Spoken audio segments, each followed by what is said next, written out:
قناة الواضح في القانون. Résumé du cours Relations internationales. Partie 1, l'État. État égale principal acteur originaire des relations internationales. État égale collectivité à laquelle s'applique le régime légal propre aux États. À la constitution de l'État. La constitution de l'État résulte dans 3 éléments, le territoire, la population et le gouvernement. La population est la communauté humaine qui est liée au territoire de l'État et qui est soumise aux droits de cet État et à son autorité. Pour déterminer la population, il faut une domiciliation et une nationalité. Le territoire est une condition sine qua non pour dire qu'il y a un État. Le territoire exige un gouvernement qui peut le maîtriser et le gouvernement nécessite un territoire qui sera géré par ce gouvernement. Le gouvernement est un organe qui exerce la juridiction. 2. La reconnaissance de l'État. La reconnaissance est un acte par lequel un État constate un fait et le reconnaît comme lui étant opposable. Les caractéristiques de la reconnaissance de l'État. A. La reconnaissance est un acte unilatéral et ne peut pas être collective. B. C'est un acte qui n'est soumis à aucune forme particulière, il peut être soit direct soit indirect. 3. Les prérogatives internationales de l'État. La personnalité internationale de l'État égale la distinction entre l'État, sa population et ses dirigeants plus la qualité du sujet du droit. Les pouvoirs de l'État dans l'ordre international, le droit de l'égalité plus le pouvoir de traiter plus la faculté de présenter une réclamation internationale plus le droit d'useur de la force, cadré par le chapitre 7 de la Charte des nus.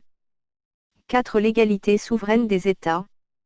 L'égalité souveraine des États est le fondement de la coopération internationale. La souveraineté soit interne soit internationale exprime l'idée qu'il n'y a aucune autorité au-dessus de l'État. Même quand l'État adhère à une organisation internationale, cela ne veut pas dire qu'il y a un acteur supérieur de l'État. Le principe de la souveraineté de l'État est appliqué pour interdire tout État d'intervenir directement et indirectement dans les affaires intérieures ou extérieures d'un autre État. Partie 2, les organisations internationales. À la personnalité juridique interne.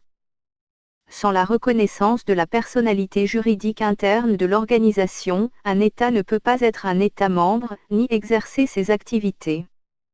La reconnaissance peut émaner des actes constitutifs, des conventions internationales et des législations nationales des États membres.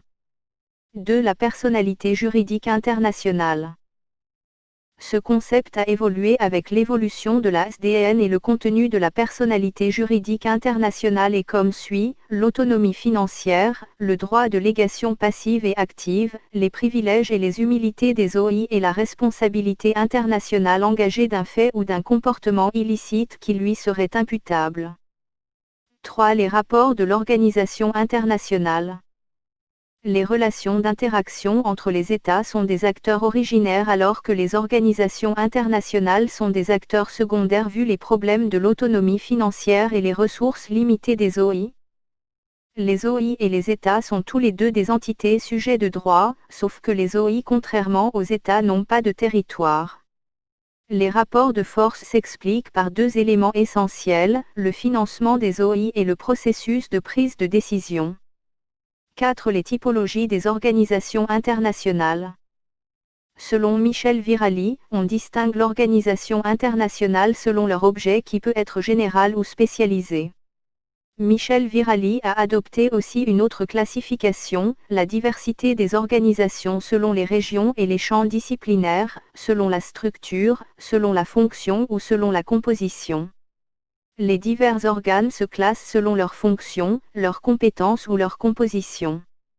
La classification des organes selon leur composition nous permet de distinguer entre les organes pléniers et les organes restreints. On peut distinguer aussi entre les organes primaires et les organes subsidiaires.